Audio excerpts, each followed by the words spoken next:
Hello guys, नमस्कार, प्रणाम। मैं निर्भय सर एक बार फिर से आप लोग सभी का अपने ऑनलाइन प्लेटफॉर्म ईडू फाइवर पे स्वागत करते हैं। तो मेरे दोस्त, मेरे भाई और मेरे नौजवान साथी जो झारखंड सीजीएल का तैयारी कर रहे हैं, झारखंड में सीजीएल का जॉब लेना चाहते हैं, उनके लिए बेहतर मौका है।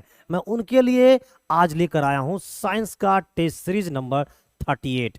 37 टेस्ट सीरीज मैं आप लोगों को करवा दिया हूं। इसका प्लेलिस्ट भी आपके लिए बना दिया हूं। आप आराम से एक एक टेस्ट सीरीज लगाइए और कमेंट बॉक्स में आप जरूर अपना स्कोर शो कीजिए कि सर मेरा 20 में से इतना आया, सर मेरा 20 में से सर इतना आया। ये कमेंट करना ना भूलें। जैसे जैसे मैं आपका कमेंट को देखूंगा, मैं उसी रूप से आपका क्वेश्चन को, पैटर्न को, है ना, टफ से टफ करवाता चला जाऊंगा। एक दिन इतने टफ क्वेश्चन करवा दूंगा कि आपके लिए 20 में से ना 10 क्वेश्चन भी सोल्व नहीं कर पाओगे। लेकिन हाँ, मैं लेवल धीरे धीरे आराम से बढ़ा रहा हूं। आपको करना क्या है, डेली लाइव आ जाना है सुबह के 9 बजे। मैं सुबह के 9 बजे आप लोगों के लिए डेली लाइव आता हूं, जहां पर मैं आपको पढ़ा रहा हूं क्या, सामान्य विज्ञान। ये जो आप देख रहे हो ना, सामान्य विज्ञान की जो टेस्ट सीरीज चलती है, वो सुबह की कितने बजे चलती है, 9 बजे। तो डेली लाइव आना ना भूलना। मैं बर्बाद करने वाला हूं, एकदम पूरी रूप से साइंस को बर्बाद करने वाला हूं। मैं आप लोग को डेली क्लास लेता हूं। सुबह में 9 बजे साइंस का क्लास लेता हूं। दोपहर में 3 बजे, यानी कि बोल सकते हो शाम में 3 बजे मैं आप लोग की रीजनिंग का क्लास लेता हूं। और शाम में 6 बजे मैं आपका मैथ का क्लास लेता हूं। और रात के 10 बजे आपके लिए मैं समान अध्ययन का क्लास लेता हूं। यानी मैं झारखंड वासियों के लिए, झारखंड के जो फॉर्म भरे हैं उनके लिए मैं 4-4 घंटे लाइव क्लास ले रहा हूं मेरे दोस्त। तो ऐसे में आपको लाइव आना बहुत ही जरूरी है। और मैं पूरी तरह से झारखंड सीजीएल को बर्बाद करने वाला हूं। और क्वेश्चन बाइलिंगुअल है, कोई टेंशन, कोई दिक्कत नहीं है। तो जल्दी जल्दी से अपने दोस्तों को शेयर करते हुए लाइव आ जाओ। जल्दी जल्दी से मेरे दोस्त, मेरे भाई, मेरे नौजवान साथी, जल्दी जल्दी से अपने दोस्तों को शेयर करते हुए लाइव आ जाइए। चलिए जल्दी से, मैं कमेंट बॉक्स की तरफ देख रहा हूँ। जल्दी से सारे लोग शेयर कर दो, सारे लोग शेयर कर दो। यस मेरे दोस्त, नो लेट नो बैट, जल्दी जल्दी से, जल्दी जल्दी से शेयर कर दो। ओके ओके, बहुत बढ़िया, बहुत बढ़िया, सही जा रहे हो।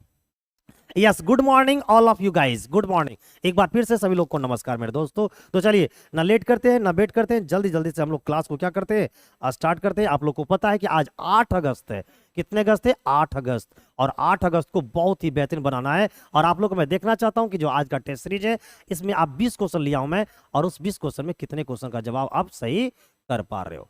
चलिए, पहला क्वेश्चन है, ये बहुत ही पॉपुलर क्वेश्चन है। और ऐसा, ये जो क्वेश्चन देख रहे हैं ना अभी आप स्लाइड में, ये क्वेश्चन बहुत एग्जाम का आया हुआ है। और अगर आप कहीं ना कहीं टेस्ट सीरीज लगाते होंगे, चाहे वो ऑनलाइन होता हो चाहे वो ऑफलाइन टेस्ट सीरीज होता हो, ये क्वेश्चन से आपकी कहीं ना कहीं जरूर मुलाकात हुई होगी, मैं ऐसा मानता हूं। आइए तो जल्दी से जवाब दीजिए। तो क्वेश्चन नंबर जो 1 आपको दिखता है, which disease is caused due to deficiency of iodine. ये क्वेश्चन मेरे को लगभग लगभग 100 बार मिल चुका होगा। तो आयोडीन की कमी से आपसे पूछा है कि कौन सा रोग होता है, आयोडीन की कमी के कारण कौन सा रोग होता है, ये हमसे क्वेश्चन पूछा जा रहा है। पहला है रिकेट्स, दूसरा है स्कर्वी, तीसरा है आपको गलकंडमाला यानी कि ग्वाइटर, और अगला है अच्छा ग्रोथ आपका रिटार्डेशन। तो आप लोग को पता होनी चाहिए कि जो आपका रिकेट्स दिख रहा है ना, रिकेट्स होता है विटामिन डी की कमी से। और स्कर्वी जो होती है वो होती है आपका विटामिन सी की कमी से। और ये जो ग्वाइटर है वो होता है आपका आयोडीन की कमी से। तो आपसे पूछा गया था कि आयोडीन की कमी से क्या होता है, तो आपका आंसर जो होना चाहिए मेरे प्यारे मित्र, वो होना चाहिए था क्या, ग्वाइटर। यानी इस क्वेश्चन का जो राइट आंसर है वो ऑप्शन नंबर सी है। आप लोग भी आंसर दीजिए। अगर आपका ऑप्शन सी है तो मान लीजिए कि आपका 1 नंबर आपको मिल चुका है, आप एक क्वेश्चन का जवाब सही कर पा रहे हो। चलिए, तो इस क्वेश्चन का जो राइट आंसर है मेरे प्यारे मित्र, वो क्या होगा, ग्वाइटर। आयोडीन की कमी से होने वाली जो बीमारी होती है हमारे शरीर में, उसे कहा जाता है ग्वाइटर। क्या कही जाती है? तो आप बोलोगे सर उसे हम लोग ग्वाइटर कहते हैं। चलिए, अब इससे रिलेटेड आपको कुछ और भी जानकारी देते हैं, जिससे कि आप पूरी रूप से संतुष्ट होकर बहुत ही खुश हो जाएंगे। देखिए, अब इससे रिलेटेड इतनी सारी जानकारियां मैं आपको स्लाइड में लगा दिया हूं। इसे क्या करना है कि आप जाइएगा हमारे टेलीग्राम चैनल पे। आप बोलोगे सर आपका टेलीग्राम चैनल तो मुझे पता ही नहीं है। अब टेलीग्राम चैनल अगर वो नहीं पता है तो मैं आपको बता देता हूं। आप अपना टेलीग्राम खोलिएगा और खोलने के बाद वहां सर्च करिएगा @EDUFIBER,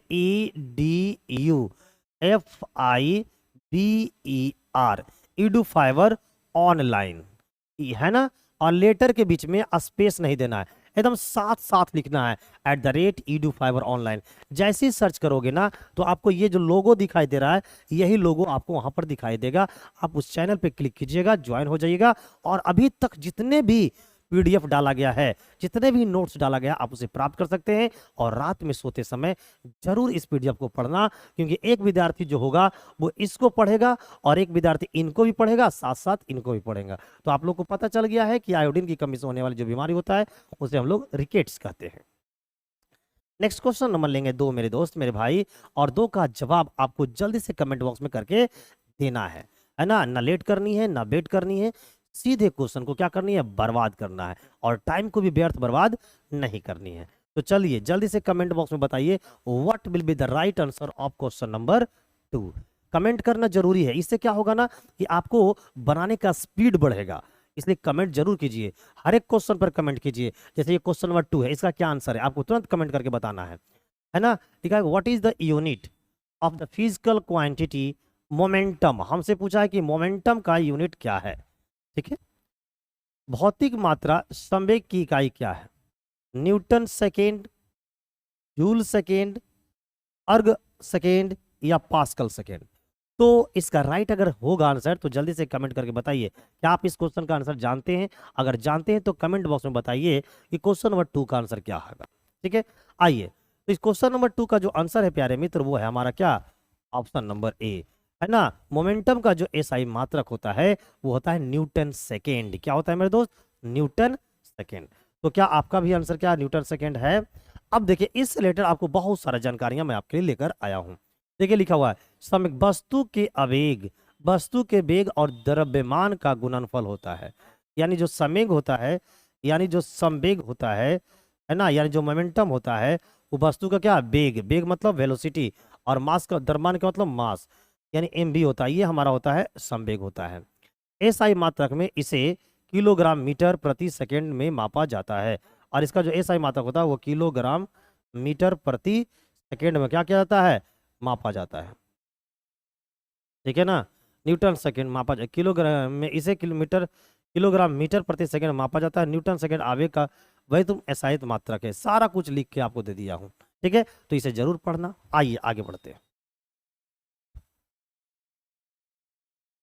नेक्स्ट आइए मेरे दोस्त मेरे भाई मेरे चाहने वाले, पता है कि आंख का बाहरी सफेद हिस्सा, जो हम लोग का आंख है ना, आंख का जो बाहरी आप सफेद हिस्सा देखते हो उसकी बारे में चर्चा की जा रही है। आंख का बाहरी सफेद हिस्सा जो आंतरिक संरचनाओं की रक्षा करता है वह है क्या है जी, आइरिस है, स्क्लेरा है, रेटिना है, कॉर्निया है। आपको यहाँ पर जवाब देना है। जल्दी से बताओ कि क्वेश्चन नंबर जो 3 आपको स्लाइड में शो हो रहे हैं इसका राइट आंसर क्या है। कमेंट बॉक्स में टाइप करके आपको देना है, और कमेंट जरूरी करना है। इससे क्या होगा, आपकी एक तो क्वेश्चन बनाने की स्पीड बढ़ेगी, साथ ही साथ आपको है ना आपकी स्पीड, एक तो क्वेश्चन बनाने की स्पीड बढ़ेगी, साथ ही साथ वो चीजें आपको माइंड में सेट भी होता चला जाएगा। The outer white part of the I that protect the inner structure is, उसे क्या कहते हैं, जल्दी से जवाब बताइए। तो उसे हम लोग स्क्लेरा कहते हैं। क्या कहते हैं मेरे दोस्त, स्क्लेरा करते हैं। अब एक क्वेश्चन आता है कि जो ह्यूमन आई है, आइए जरा सा इसके बारे में कुछ जानते हैं। जो आप ह्यूमन आई देखते हो, ये जो ह्यूमन आई है इसमें इमेज कैसा बनता है। तो अगर अगर आपसे ये पूछे कि ह्यूमन आई में जो इमेज बनता है वो कैसा बनता है, तो आपको बताना है कि ह्यूमन जो आई होते हैं इसमें आपका रियल इमेज बनता है, रियल इमेज बनता है। रियल का मतलब होता है वास्तविक। तो कैसी इमेज बनती है, वास्तविक इमेज बनती है, वास्तविक प्रतिबिंब बनते हैं।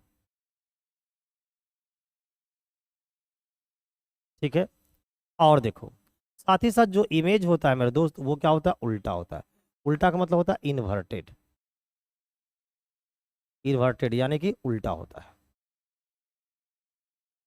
ठीक है ना, और ये इमेज बनती कहाँ है। तो अगर आपसे ये पूछा कि इमेज कहाँ बनता है तो आपको बताना है कि इमेज जो बनता है वो रेटिना पर बनता है, रेटिना पर बनता है, यानी कि दृष्टि पटल पर बनता है।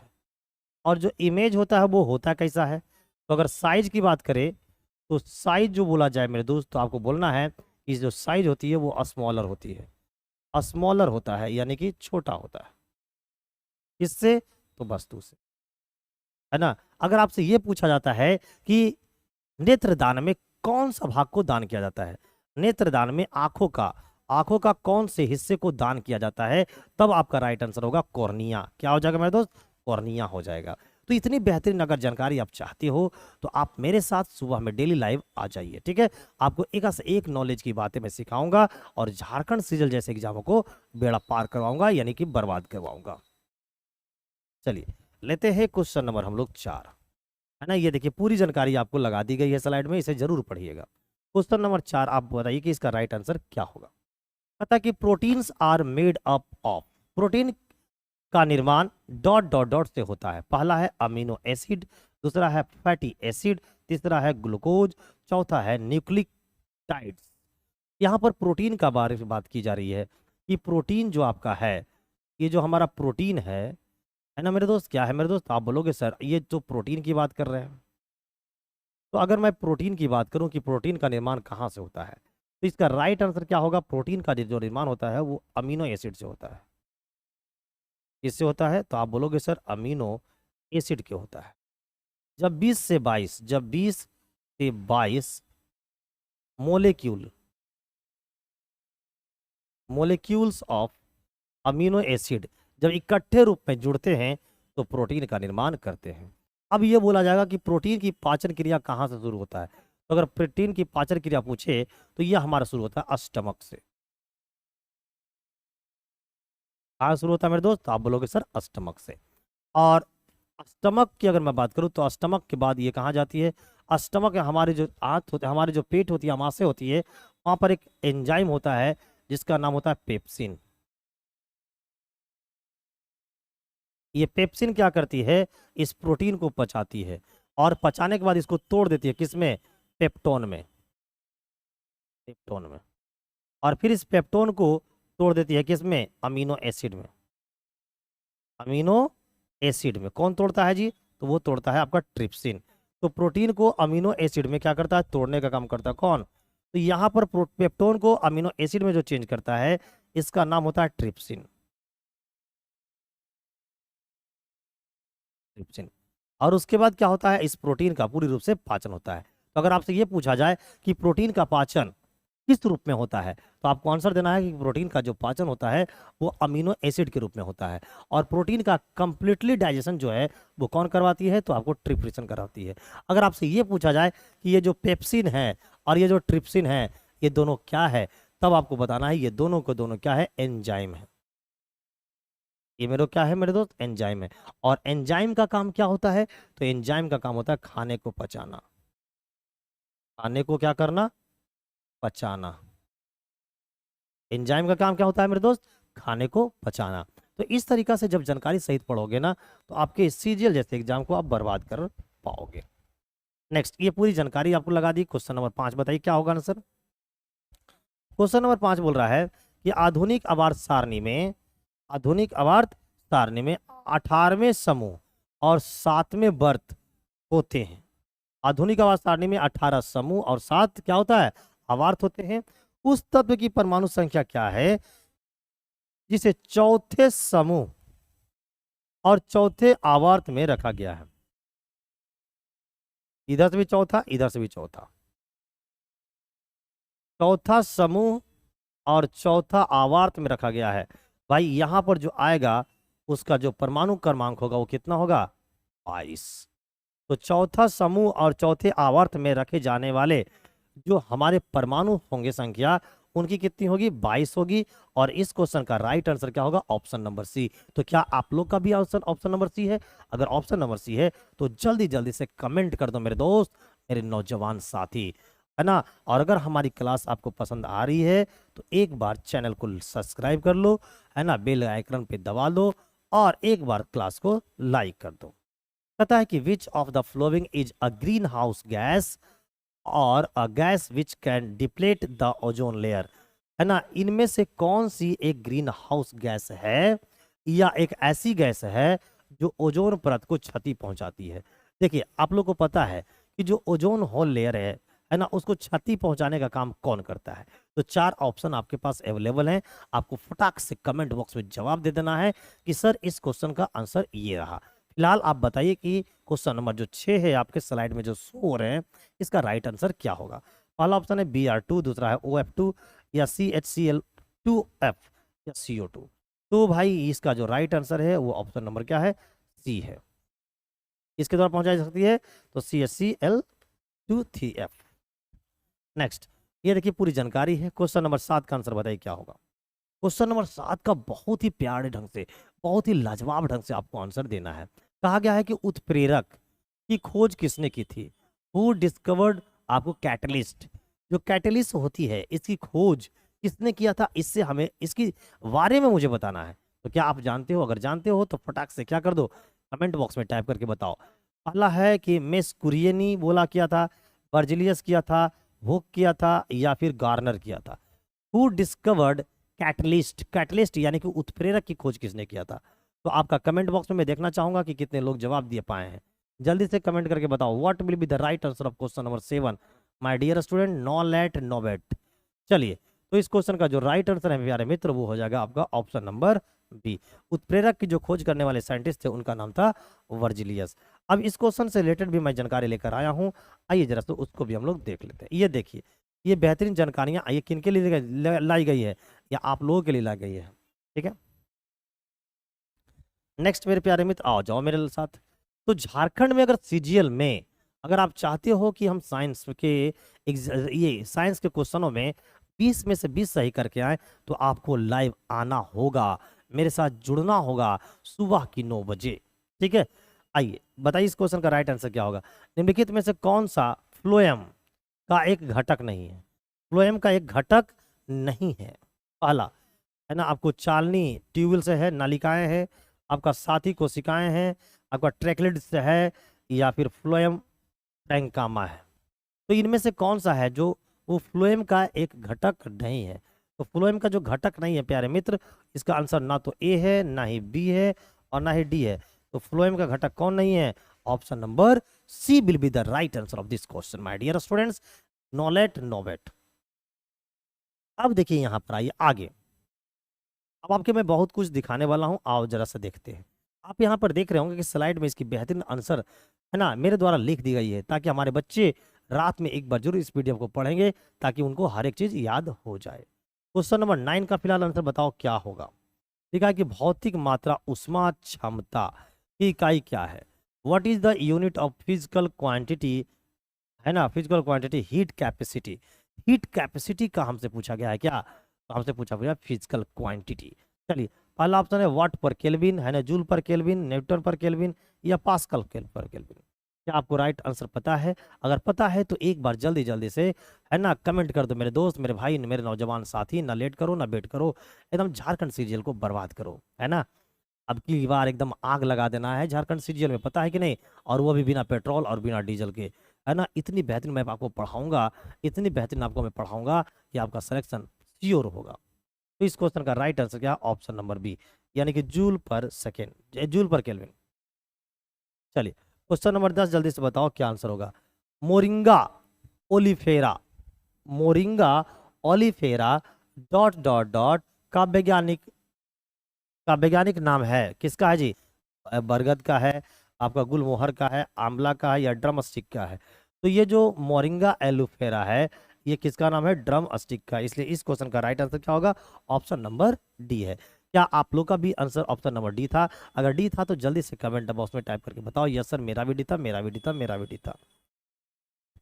क्वेश्चन नंबर 10 हो गया है। अब इसका रिलेटेड ये देखिए पूरा डिटेल्स जानकारी आपको लगा दी गई है। अब हम लोग क्वेश्चन नंबर 11 लेंगे, और जल्दी से बताइए क्वेश्चन नंबर 11 का आंसर क्या है। लिखा है कि टेफ्लॉन नामक ब्रांड नाम किस बहुलक का प्रतिनिधित्व करता है। पॉलीस्टीरीन, या फिर आपको पॉलीप्रोपलाइनिन, या फिर पॉलीटेट्राफ्लोरोएथिलीन, किसका करते हैं, या फिर पॉलीइथिलीन आपको टेप्रेथेट किसका करता है ना। The brand name Teflon represents which polymer, किसमें होता है जी। तो इसका राइट आंसर क्या होगा, option number C, option number C will be the right answer of this question. Next question number 12 लेंगे, और जल्दी से बताना आप लोगों को क्वेश्चन नंबर 12 का राइट आंसर क्या होगा। ये क्वेश्चन जो आप स्लाइड में अभी देख रहे हो ना, ये भारत की सबसे अच्छी क्वेश्चनों में से एक है और ये क्वेश्चन सभी एग्जामों का पूछा हुआ है, सभी एग्जाम्स का क्या है, पूछा हुआ मेरे दोस्त। चलिए, तो ना लेट कीजिए ना वेट कीजिए, धनाधन आंसर दे दीजिए। पहला क्या है कि CV Raman won Nobel prize for which category, CV Raman को किस श्रेणी के लिए नोबेल पुरस्कार मिला था? आपको है लिटरेचर के लिए, फिजिक्स के लिए, पीस के लिए, या फिर इकोनॉमिक स्टडीज के लिए, बताइए। जो आपने सुना होगा कि सीवी रमन को, है ना, दिया गया था नोबेल पुरस्कार, क्या आपको पता है कि सीवी रमन को नोबेल पुरस्कार किस उद्देश्य के लिए दिया गया था? तो जी हाँ दोस्तों, आप लोग सभी को पता होना चाहिए, क्योंकि ये क्वेश्चन जो है वो बहुत से एग्जाम में रिपीट हुए हैं, अलग अलग लैंग्वेज के रूप में पूछा गया है। तो मैं आपको बताना चाहता हूँ कि सीवी रमन जो थे ना, वो भौतिकी के क्षेत्र में, किसके रूप में, भौतिकी के क्षेत्र में बहुत बड़े योगदान किए थे, बहुत बड़े काम किए थे। इन लिए इनको क्या किया गया था, आपको नोबेल पुरस्कार दिया गया था। ठीक है, नेक्स्ट क्वेश्चन नंबर लेंगे हम लोग, अगला जो बनाएगा आपको थोड़ी देर के लिए पगला। तो क्वेश्चन नंबर 12 हो गया, इसका एकदम डायरेक्ट लगा दिया है, देखो आंसर भी लगाया हुआ है और साथ ही साथ आपको डिटेल जानकारी भी आपके लिए लाया है। क्वेश्चन नंबर 13 का आंसर बताइए क्या होगा? क्वेश्चन नंबर 13 जो लगाएगी आपको तेरा, कैसे, ऐसे, कैसे, ऐसे, कहाँ, यहाँ, कहाँ, यहाँ, कैसे, यहाँ देखो। प्रोटीन की कमी के कारण निम्नलिखित में से कौन सा रोग होता है? Which of the following disease is caused due to the deficiency of protein, protein की कमी से क्या होता है? पहला ऑप्शन है गाठिया, क्वाइसियोरकर, ग्वाइटर, रतौंधी। तो ये जो हमारा आप लोग देख रहे हो ना क्वाइसियोरकर, ये जो होता है वो आपके प्रोटीन की कमी की वजह से होता है। तो इसका जो राइट आंसर है वो हमारा क्या हो जाएगा? राइट आंसर जो होगा वो हमारा आपको ऑप्शन नंबर बी होगा। लेकिन ग्वाइटर की अगर बात करें तो ग्वाइटर जो होता है वो विटामिन विटामिन विटामिन जो होता है वो विटामिन बोलते हैं, ग्वाइटर जो होता है आपको आयोडीन की कमी से होता है, आयोडीन की कमी से होता है। जबकि नाइट बनाने से होता है विटामिन ए की कमी से होता है, विटामिन ए की कमी से होता है। ठीक है, तो ये सब सारी चीज़ों को भूलना नहीं है, एकदम माइंड में क्या रखना है, सेट रखना। तो फिलहाल इस क्वेश्चन का जो राइट आंसर है वो ऑप्शन नंबर बी है। क्वेश्चन नंबर 14, जल्दी से बताओ क्वेश्चन नंबर 14 का आंसर क्या होगा? चलिए, ना लेट करो ना वेट करो, what will be the right answer of question number 14? Dot dot dot, पौधे की एक ऐसी प्रजाति है जिसने कम पानी वाले वातावरण में जीवित रहने की अनुकूलन किया है। जीरोफाइटा, हाइड्रोफाइटा, मीजोफाइटा, या थैलोफाइटा। तो भाई कम पानी में, है ना, क्या लिखा हुआ है, कम पानी वाले वातावरण में जीवित रहने की क्या बताया, अनुकूल किया है। तो इससे बोलते हैं जीरोफाइटा। क्या बोलते हैं मेरे दोस्त? जीरोफाइटा। तो मुझे उम्मीद है कि आपका भी क्वेश्चन का आंसर जो आ रहा होगा वो बिल्कुल सही आ रहा होगा। क्वेश्चन नंबर ये देखिए, जीरोफाइटा। चलिए, क्वेश्चन नंबर हम लोग लेंगे अभी 15। मनुष्यों में कितने प्रकार के दांत होते हैं? लेते हैं हम लोग। चलिए, ये रहा हमारा क्या, मनुष्य में कितने प्रकार के दांत होते हैं? तो ये हमारा 4 दांत होते हैं।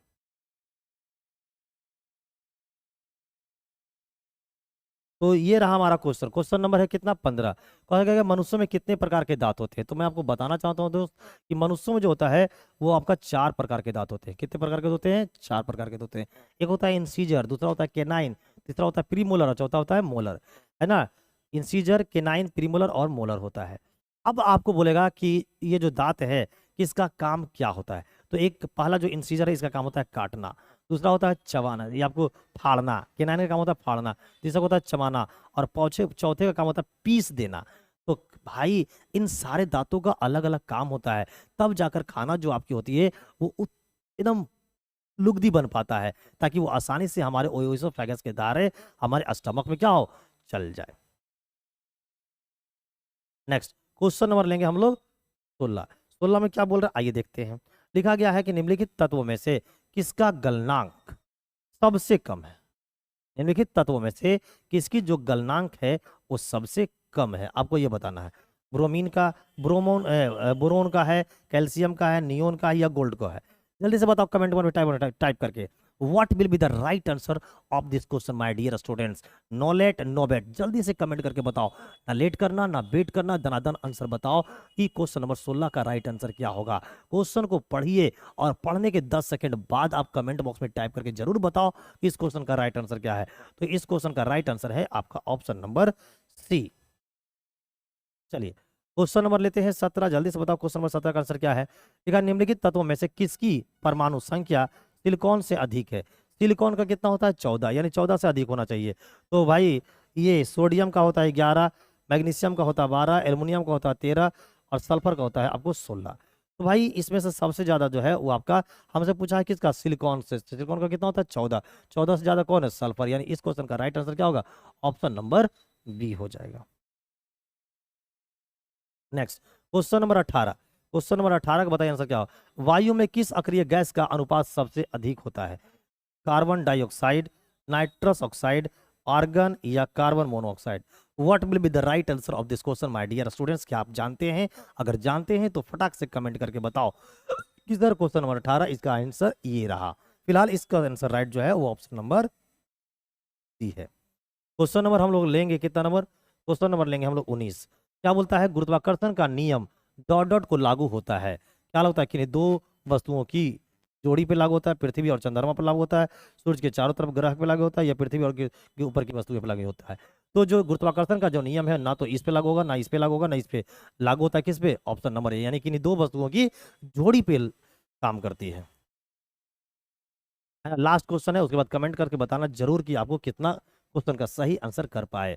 पानी का क्वथनांक ऊंचाई पर, पानी का जो क्वथनांक होता है वो ऊंचाई पर कम क्यों हो जाता है ना, उच्च तापमान के कारण, है ना, कम वायुमंडलीय दबाव के कारण, कम तापमान के कारण, या फिर उच्च वायुमंडलीय दबाव के कारण। तो आप लोग को पता है कि जैसे जैसे हम लोग हाइट पे चले जाते हैं तो हमारे जो वायुमंडलीय दबाव होती है वो कम हो जाती है, जिसके बड़ा है ना पानी का जो क्वथनांक होता है वो कम हो जाता है। तो इसका जो राइट आंसर होगा वो ऑप्शन नंबर बी होगा।